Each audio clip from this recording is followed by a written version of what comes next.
Ben Mears, ladies and gentlemen. Please welcome him. Very much. Feed the same for you. Cool. There you go. Thank you for having me. Yeah, It's a privilege to be here. excellent. Happy about that. Okay, so Ben is. When I was trying to write something up about Ben, I realised that the best word was actually going to be polymath, and I struggled to be able to explain it properly. So I would like you to explain just who you are, where you came, what's your origin story, and what do you do, basically. So, I was born on the planet now.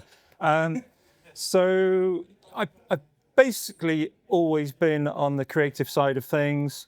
The amazing Dan Warren will tell you this. When things get too technical, I kind of want to get off the bus, but I love anything creative. At school I was always good with a pencil, drawing, sketching, painting, coming up with ideas. Always been told we've got a great imagination by the teachers and things like that. Just not so great in maths, and so yeah, that's me really, creative. So I started. I did well through school and sixth form and stuff. I went to art college and did a HND in graphic design. That's a long time ago now. This was before the internet. This was before. I think the college had all the internet. Before No. the college had was the proud possessors of 4 computers at this point in time. And you were lucky if you got an hour on the computer to do something. Okay. So that was really back in the day. And then, I've done various jobs along the way, some of them more on the creative side, some of them not. Ended up going kind of freelance with graphic design and launched the Dream Loft, which is now my current job. And around the age of 25, I started to get interested in writing as well. So I've been writing. So the 2 things I'm really kind of most interested in these days are the graphic design and writing. So I want to get onto the writing in just a minute, but tell us a little bit more about the Dream Loft. What is that? The Dream Loft. I started. I went freelance when I started sort of looking for my own clients and stuff as the Dream Loft and looking for a name for the company. I had put in a loft floor in my own. So don't think a kind of New York loft kind of thing. This is like a loft in Bristol in a house, right? So, but it was my dream loft. It was where I did all the dreaming, all coming up with all the ideas. So for me, it seemed an appropriate name, the Dream Loft, and different enough from the DreamWorks to be kind of slightly acceptable. So yeah. I like that because we got your logo up there, the Dream Loft. So being graphic design. You can see the loft there, the little house in a tree, kind of tree house, kind of loft idea. I didn't live in a tree, by the way. I did have an actual house over here. Oh, can I tell you about the logo? Yeah, please do. So if you'll notice, the tree and the base of the house make a T for the. Well displayed. If you take it sideways, there's a D for dream. If you turn it another way, there's an L for loft, the Dream Loft. Hey! Oh, there we go. Okay. No one would have ever thought to see that. I appreciate that. It's a little secret thing that makes me smile. No, I think that's wonderful. It's right, when you hide those little things, it's like little personal things aside of your work. Yeah. It's almost like the I was going to tell with the videography guy. I can't remember the name of it. It was Alfred Hitchcock who always appeared in his own films as a cameo. Yeah. So it's just like a little bit of real personalization. So it's oh, that's I brilliant. like little touches like that. That's brilliant. No, I really appreciate that. So that's your origin story there, and that's what you do. But you also mentioned about the fact that you do writing. You started writing at the age of 25. What started that? Around 25. I was in a band, as you, and love music, love playing live, and but I was also writing songs for the band, and I was writing probably too many songs, but we didn't need all these songs. I was churning out songs, kind of they go straight on the shelf because we didn't need another new song. And I thought that's actually when you. We'll come back to this later in our discussion, but when you create something that you've kind of got excited about, and where you get an idea for something, an inspiration, you get excited and you kind of love it, and you've got a passion for that thing you've just done, whether it's a song, a piece of graphic design, a logo, or an idea for a book, whatever it is. So you get an excitement for it and a passion for it, and to see that put on the shelf and like, okay, well, hey, probably never going to use you, it's like started to get frustrating. I thought I need to put my time and effort and energy into something other than just songwriting in my spare time, and I'd read a few books that really inspired me, a few novels that I just thought were brilliant around that time as well. Were they? Oh, well, I really got into a murder mystery series, like a medieval murder mystery series called the Brother Cadfael Chronicles. Anyone heard of? Yeah. I really got into those around that time, and a few other books. I read some fantasy books and stuff as well. At this point, I'd read Lord of the Rings through twice from beginning to end, and, you know, kind of was looking for different things to read, and yeah. Oh, because I remember talking to you before, actually. You used to write stories for was it your daughter specifically? Yeah. So what was how did you start doing that? You know, what made you think it's like, you know what, I've got a great idea. I'm going to write a story for my daughter specifically. I think, you know what, most dads, possibly mums as well, highly likely mums as well, let's not be sexist, when they're trying to put your children to sleep, and you know, you either reach for a book and give them a bedtime story, or you know, sometimes they're actually quite boring, and you can make them more exciting for your child if you come up with your own story. And I was doing that really, and you know, we got into these two characters. There's a moose and a mouse, and she actually had a cuddly moose and a well, it was a Rizzo the rat, but he was an annoying mouse in the stories.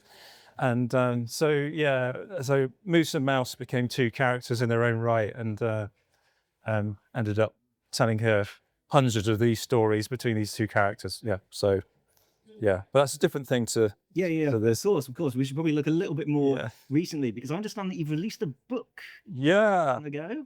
Yep. Was it last week? 21st. What was that? 21st. What was it say? Yeah. So literally last week. Yeah. So this book is actually completely new, just come out, and we've actually got the promo video for it right here, which was made by David Warby from Tall Points Video Solutions. Thank you so much, David. Wrong. So, and I love it. Well, in that case, we better play it then. Yeah. This is about a book, but it's also about a dog. We got a Belgian Malinois during lockdown. A lot of people did what we did and bought whatever they could get. We got this Belgian Malinois, and then afterwards realised this is like buying a Tasmanian devil. They're like chewing the furniture, constantly on the go.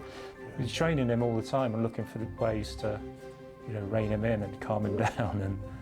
But he's incredibly intelligent, and he's brilliant to train. He's my buddy. It's both his breed and his character really who inspired parts of this story. In the book, Ebediah finds the dog kind of abandoned. Because the dog is in a real state when he's first found, he stinks. And so his name throughout the book is Stink. Sirius definitely sees himself as my protector, and it's the same in the book. Whilst Ebediah is on this dystopian road trip mission, Stink is on guard. This is about monsters, it's about magic, it's about danger, it's about change. It's a real adventure. The Jicker Man is out now, available in paperback and ebook. Very nice. I love it. Excellent. So congratulations on your launch and on the fantastic promotional video as well. So just a little bit actually about the more technical side, if you don't mind. What goes into a book launch? What actually happened? I mean, obviously you're doing this a book launch, like the book launched last week. Yeah. What does that mean? It just appears in bookshelves now, or in bookshops? It's a long and quite complicated process to get everything lined up for a book launch. Do you mean publication date? Like to get it? How you're pushing it, how you're like advertising it, where it appears. Yeah. Well, you end up persuading poor people like David Warby to come down and get his face in front of a rabid creature that's trying to attack him, whilst he's behind the camera and doing weird things like that, and basically anything it takes. But yeah, there's quite.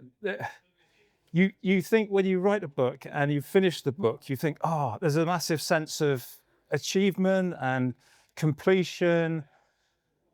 Really, it's just the it's just the beginning of a massive process, especially if you're going to publish it in any way. If you're going to publish it yourself, it's the same, and you've got a lot. You've got your work cut out for you to do that, because if you're going to have a cover, you've either got to design it yourself or bring in a designer and pay them to do it. If you're going to have it edited, you've got to do the same, etc. And the list goes on, right? Proofreading, etc. And then you got to load it up to Amazon and do all this business, and then you got to start trying to market the book. So self-publishing's really, really tough, and I've done that as well. This, I'm pleased to say, is with a publisher. So that's the cover's not my own artwork. That's the artwork there is done by a brilliant artist, and he's way better at doing book covers than I'll ever be, I'm sure. Called Ben Baldwin. Look him up; he's fantastic, and I'm really pleased with what he's done as well. So yeah, I kind of in a privileged position to sort of have a little bit of support there, so that editing is sorted out for you. I mean, they don't sit there and edit the book for you. You get, I don't know if anyone's been edited and written anything and had it edited, but you'll get feedback, and then you make the edits yourself. And if you've got any sticking points that you want to wrangle out with the editor, then there's a conversation to be had there, and yeah. So yeah, there's a lot that has to be all lined up, and then you end up trying to organise things like tonight, opportunities to really talk about it and get it out there. So thank you for doing this. It's amazing. It's lovely. On that note, are people able to buy the book from you right here tonight? Yes, you can. There we go. So yes. talk to Ben if you would like to purchase this book or any of the books. I'm currently partway through the series at the moment. I've read the first two, partway through the third one at the moment. They are fantastic. They're really good, incredibly imaginative. Thank you. I've got to say, thoroughly enjoyable. I know that Ryan, you're making your way through it steadily as well, aren't you? And you're really enjoying it. Thank you. So yes, so Good. If you now is your opportunity, guys, and make sure you get it signed. Crucially, make sure you autograph it. Can I borrow your pen, because I didn't bring one? Absolutely, yeah, that's absolutely fine. So Rivermax pens available for anybody for free. So just a quick thing about Sirius. Actually, Yeah. your dog. Yeah. So you got him during lockdown. Why the name Sirius? Oh, well, can anyone guess? Black dog, and I'm into fantasy. Just in case. It's Harry Potter. Okay, so yeah, if anyone doesn't know, in the Harry Potter series, it's a character called Sirius Black, who is an animagus, I think is the right term. He turns into a dog at will, a black dog. So when we got a black dog, we got 3 kids who've kind of been brought up now on Harry Potter, like absolutely Harry Potter fanatics. So it had to be Sirius. Yeah. Excellent. That's what I thought. Yeah. Is he a good dog? Depends if you know him or not, and if he knows you or not. Yeah, he's not too friendly with strangers, as David can attest to. Yeah. He's okay. He's just about alive. He's still got most of his fingers. I'm sure it's okay. Yeah. Anyway, you are going to give us a wonderful opportunity. You're actually going to do a short book reading. Yeah. Can do. Yep. I'll try my best. Ladies and gentlemen, just a little teaser for you right here. Ben Mears reading from the book Jicker Man. Now, as we've had a little focus on the dog's kind of involvement in the story, I thought it might be nice to just read the bit where Ebediah actually finds the dog. Okay, so he's a puppy at this point, and Ebediah is already at this point in the story making his way through a dystopian future Britain that's kind of war-torn. And he's in his house, which is, used to be a terrace house. It's now just a house because the rest of the houses are just gone. So it's a pretty creepy situation. He doesn't know what's in the house. He's investigating, hoping to find something of use or food or something. And he's already heard a noise from the house, or at least he thinks he's heard a noise from the house. So that's a little bit of setup for you. And this is from chapter 1, called Surviving. I creep through the room, my ears straining. There's a nasty, damp smell. My senses warn me there's something in here with me. It's a feeling, a scent in the air, the knowledge of that maybe noise. A door leads into a hallway, which is lit only by a light squeezing through a fissure in the wall. And there a staircase rises to the first floor. A framed imograph of a mother and child lies fallen, its shattered shards of glass catching the fissure glow and crunch beneath my boots. The stairs lead to several upper rooms. A closet in a bedroom holds Draker uniforms hanging in a neat row. The Drakers were Camden City's watchmen, before the war, that is. I slough off my old patched jacket and slide into a Draker long coat. It's on the loose side, but better than my old one, and it don't smell too bad. I catch a hint of stale cologne that lingers from its last owner. It's thick, warm and black, with shiny brass buttons and 2 red stripes on the epaulets and cuffs. A Draker's reinforced hat sits on the side table. I ain't interested in that, but there's a drab-coloured blanket on bed. It's clean, apart from a little dust. I shake it out, filling the air with motes that swirl and blaze in the light from the broken windows. I roll the fabric and stow it with the few other belongings in my pack.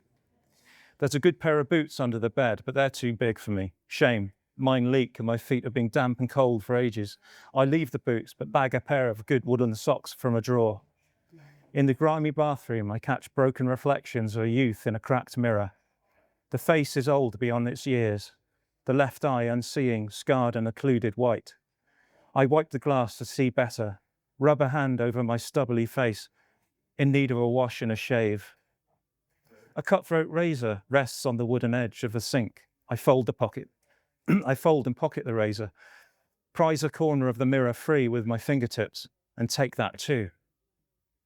Returning to the ground floor, I check the back room and, pushing the door wider, step into the half-light.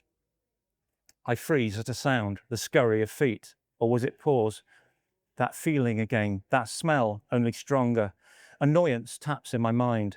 A Draker's house, yet no gun, no ammunition, not even a watchman's club. Disappointing, to say the least. And now I'm in a room with something living, and I wish I wasn't. My eye adjusts to the murk as I deliberate, stay and make a wary search for perks, or hang it and run for the doors. That something shuffles in the corner, a low shape, close to the floor amid a range of other similar forms. When nothing attacks, I edge to the side wall to tear back the curtain from the window. In the sudden stream of light, a small pup cowers amid its dead mother and siblings.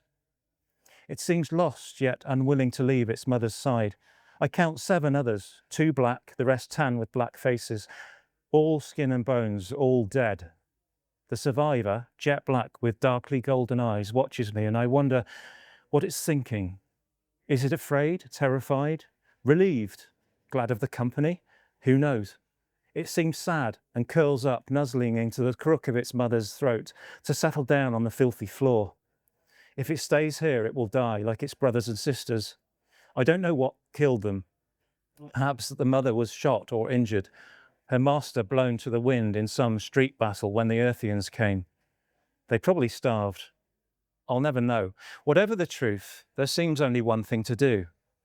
I cross to the pup, scoop him up for a closer look. He's a scrawny fellow.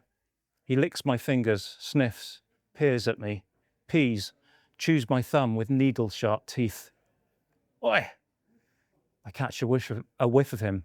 Blinders, you stink! Lifting him by the scruff of his neck, I hoist him away from my nose. I swing the pack from my shoulder, widen the entrance to lower him in. Go. And that's how he meets his companion for most of the adventure, really. Excellent. Yeah.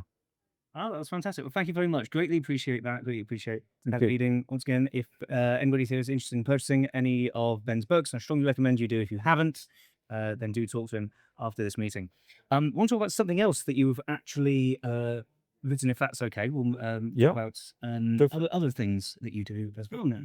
you've written a blog for the Riverax Yep. newsletter. Yep. And upon reading through it, it's very helpful information. So we have a newsletter that we send out every single month, and the point of that is to be the share of information in order to help people with media, marketing, filming, anything as a part of that process, and that includes the process of creativity and creation. Yeah. So tell me if this is a good way to describe what you wrote for us, which is, sorry, just summing it up, I mean, the importance of stepping away from your work for a while so that you return with fresh eyes, spot flaws you previously missed, and improve the final result. And I think that actually ties back to when you were in the band, you were talking about something there as well, when you were writing music as well as stories. Yeah, I think it can apply to so many things, you know. Artwork definitely applies to, I definitely do it with my books. I would do it with a song as well, definitely, if I was writing a song these days. I don't write so many songs these days, but I still love my music. And I think there's probably any number of creative things. And I mean, even writing a business plan, right? You're creating a plan, and you might want to step away from it for a week or two and then come back and say, okay, what does this look like with fresh eyes? Okay, it really does help. But if you, coming back to design work, shall I talk about that? Yeah. The design side of it. Well, firstly, let's take any creative project. You get, as I touched upon before, you can get quite passionate and excited about your baby, right? So you've spent time and energy creating this thing, whatever it is, piece of artwork, piece of writing, the next blog, whatever it is you're doing. At that point, you kind of love your baby. So that's natural, right? We love our children. So you're there, you've made this thing and you're kind of going, oh, doesn't it look good, isn't it? Oh, I'm so pleased with this. It really is. It does. No. I think a lot of people relating to that in the audience, actually. So, but you've created something, and you generally there's this kind of frame of mind that comes upon you, which is like, oh, I'm really pleased with that. Look what I did. Look what I did. You know, you might show someone and say, what do you think of this? Hoping that they're going to go, yeah, that's really good. You know, and it's kind of, that's what I'm talking about. It's a dangerous point in proceedings because you then can get carried away, stick it on the email as an attachment and hit send and go, yeah, brilliant. And then, of course, next day you get out of bed, get dressed, get ready for work, open up your emails and have a look at what you sent yesterday. And you go, oh, no, it's not right. It's not right. Okay, fresh eyes, a pair of fresh eyes. This goes for anything creative that you're doing. And I stand by it. I do it with my books. I'll get away when I've done a first draft, I'll leave it for a couple of months or even 6 months, so you get right away from it. And then when I come back, it's like I'm reading someone else's work. Like I've even forgotten half of what I've written. And so you really do get a very fresh perspective. That fresh perspective highlights what's wrong with the first draft, the first piece of artwork. You might come back with a fresh pair of eyes, having got away from a design for a day whilst you worked on something else, you know, and come back to it, and instantly you go, okay, it's the spacing. It's just too cramped up. It's too, or the color's not quite there, or you know what, the message is all wrong. You know, it's just too much information all in the same space. But that getting away from it for a little bit is a major thing for me. Yeah. You talk about that fresh perspective kind of thing. I fully resonate with that. I mean, I do a similar thing as well. You know, when I'm creating, I will take some time away from it and then come back to it and look at it. And sometimes I look down and just like, yeah, no, okay, I think this actually kind of works. Yeah. And other times I'll look back and maybe a couple of weeks later, I'll be like, what on earth was I thinking? Yeah, because your nose gets really, really close to the canvas, right? You need to step back to get a better perspective. Yeah. And having that change of perspective, very, very helpful. And Ben has been very, very helpful for, you know, a lot of other people bringing in that fresh perspective, coming up with some really good ideas. We actually have an example of some work that he did. There's this absolutely terrible example right here. No, it's not. So, no, I'm joking a little bit here, but when Ryan and I started the company, we came up with our logo and everything there. based on, we knew we were called River Rats Media. And I think we did a good job. Oh, okay, most of I did a good job too. He's much better at that than I think you did do a good job. You did. Thank you. Oh, yeah. Yeah. But we still thought, how can we make it better? We don't just want good, we want great.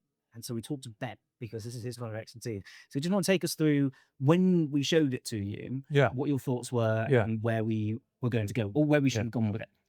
Well, I instantly thought it was a strong logo already. I don't know if you guys agree, but I think that's a strong logo.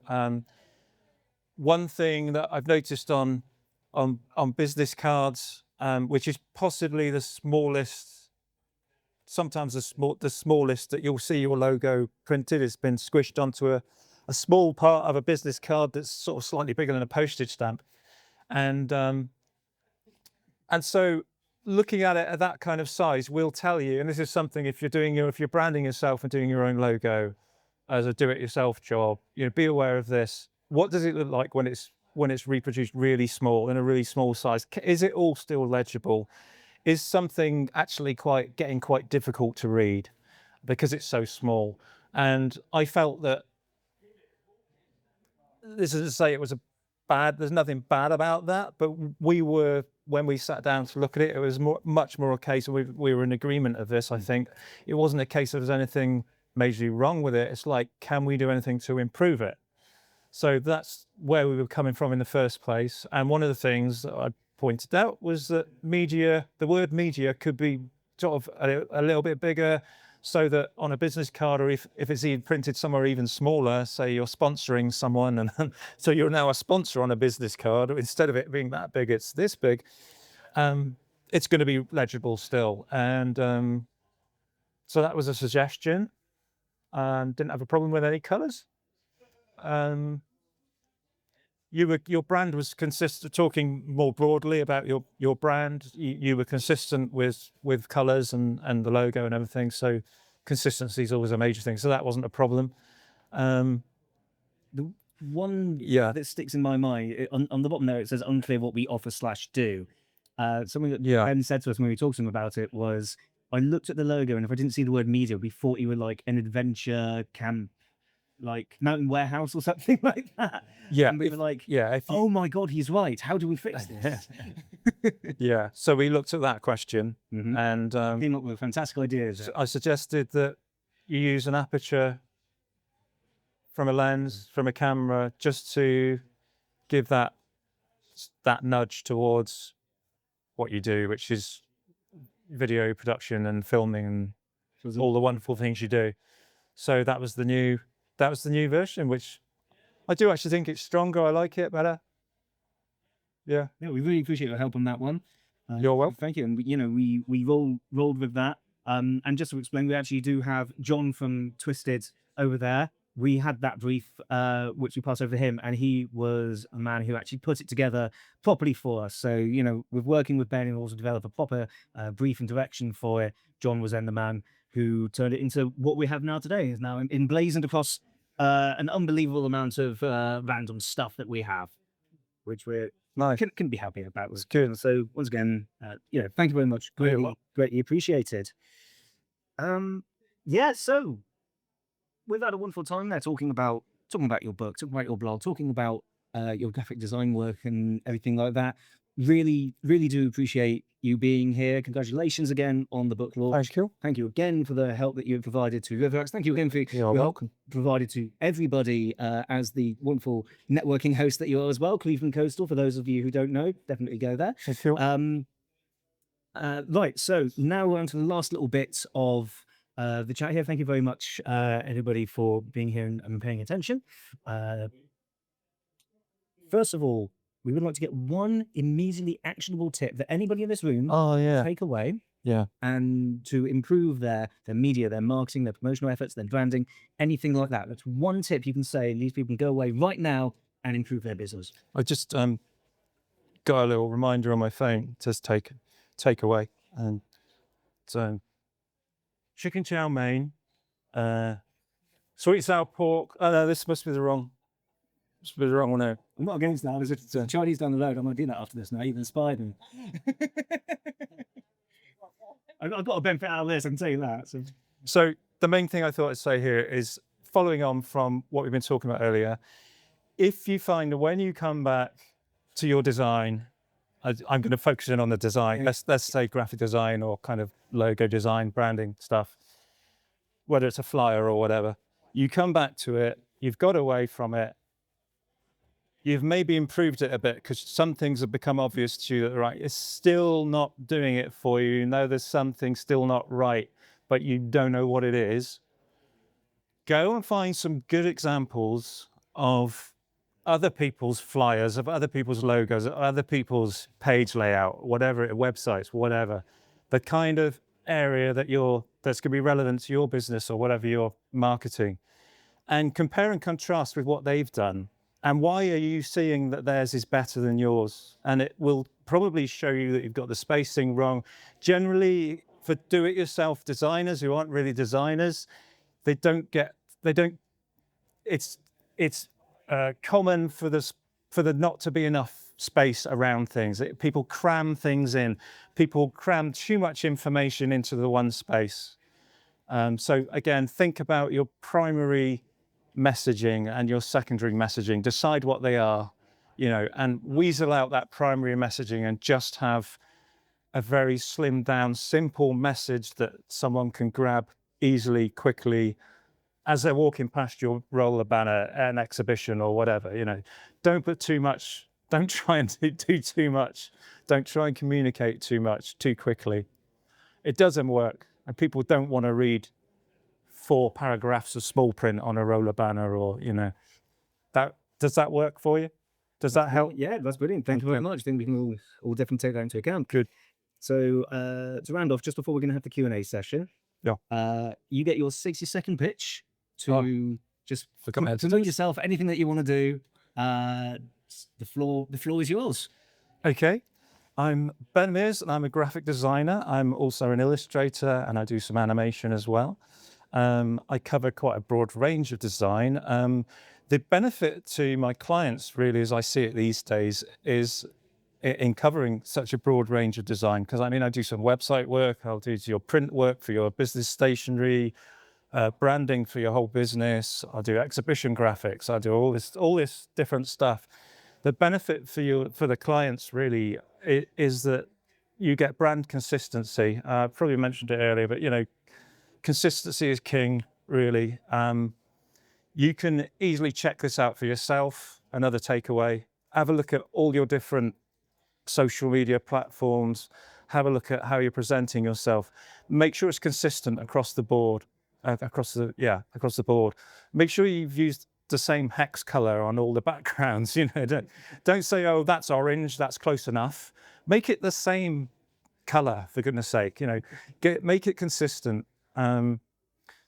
That's what I try and do for my clients, and and that's what I do, really. So I offer did you say a 60-second pitch? Because I think I'm into my 3rd minute. If I offer a 1-hour free consultation, if anyone wants to meet up for a coffee to discuss a design project, an idea, with no commitments, no payment, I'm very happy to give my time and help if I can. That's it. Get in touch. Ben at the Dream Loft. Ben at the Dream Loft, ladies and gentlemen. Yeah. Thank you very much.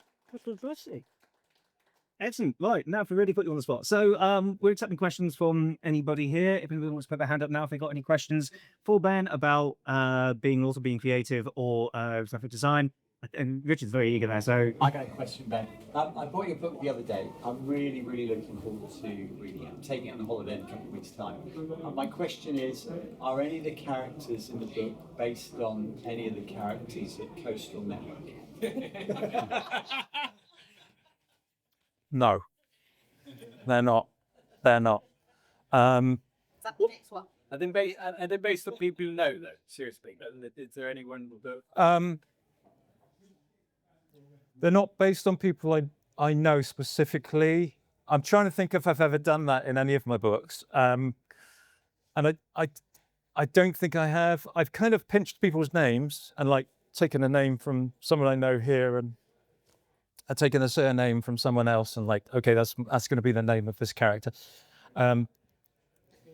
I don't think I tend to nick people's personalities and write them into my books. The the main culprits in all the books tend to be they're like a fractured part of me, of my own personality.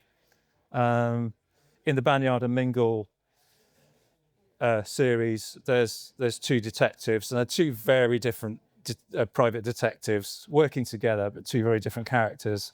And one is like me on a good day, and one is like me on a bad day. I kind of one's like the guy who gets it all wrong is like me when I'm having a really bad day, when I'm being really stupid and yeah, and a bit thick.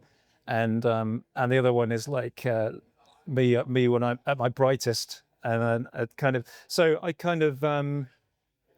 yeah, there's kind of many voices up here. I think sometimes being an author, being a writer is very similar to a mental illness, and there's people living in my head, and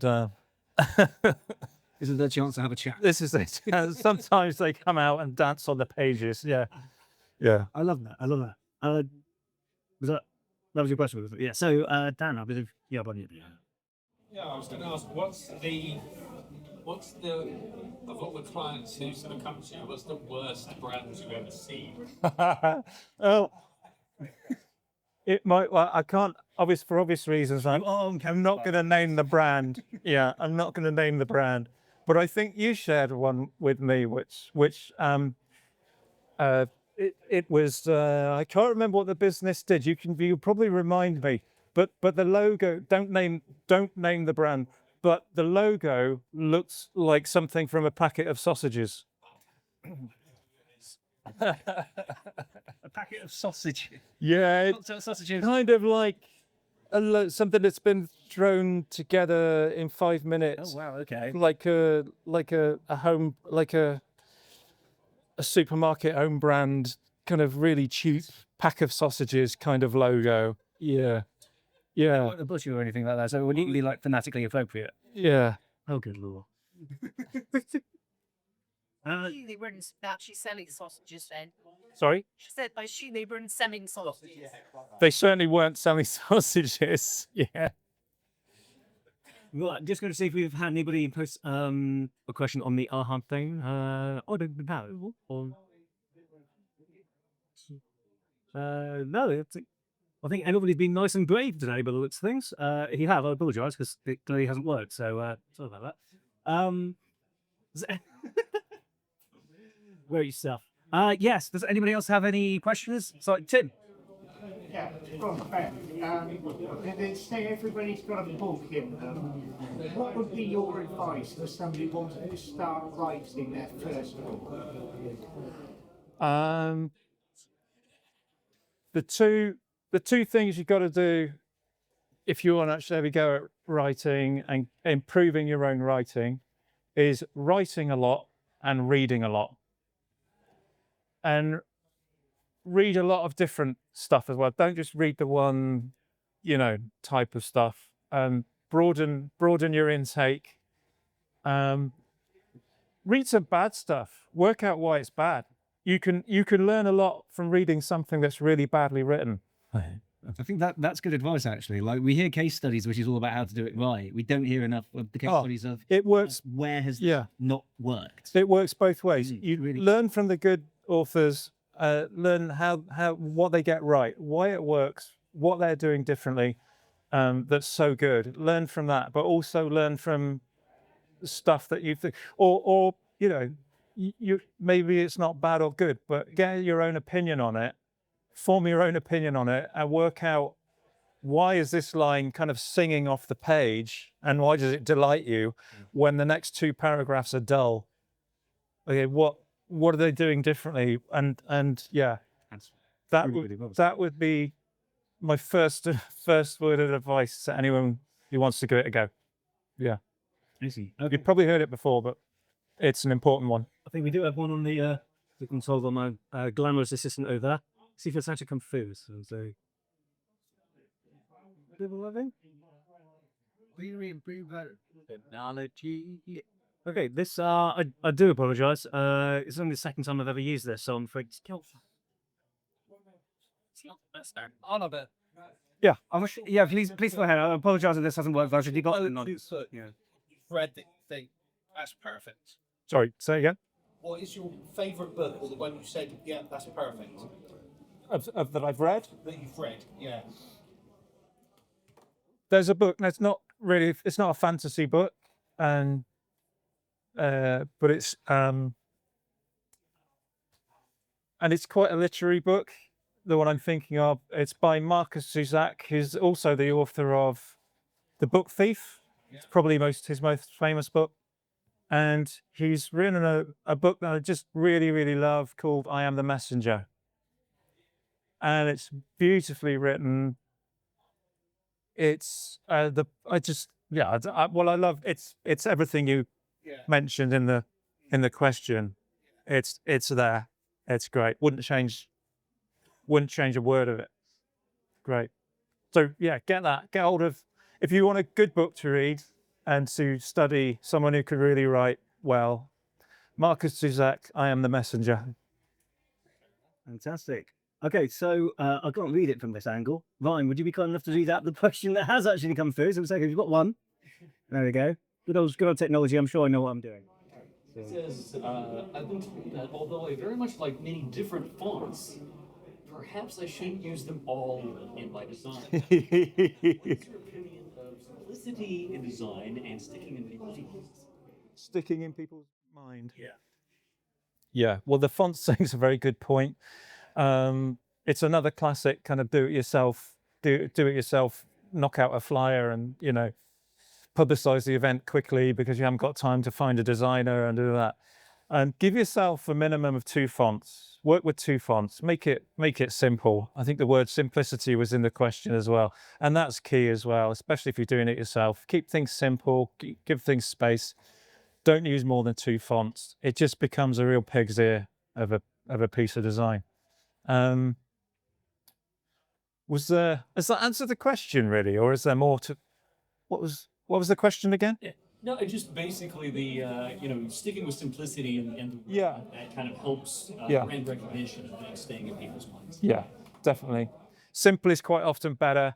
In logo design and your brand as well. Like at the same point I said about sticking too much content doesn't sometimes just doesn't help things. Keep things simple. People only absorb a certain amount of visual kind of stuff in the one moment, and if something's too busy or there's just too much information to look at, you're more inclined just to walk past than to stop and engage with it. So there you go. That's brilliant. There we go. I think that's all the questions we have time for. Good very much everybody who asked a question. And of course, thank you very much, Ben Mears. Thank you. Thanks for having me. That's good.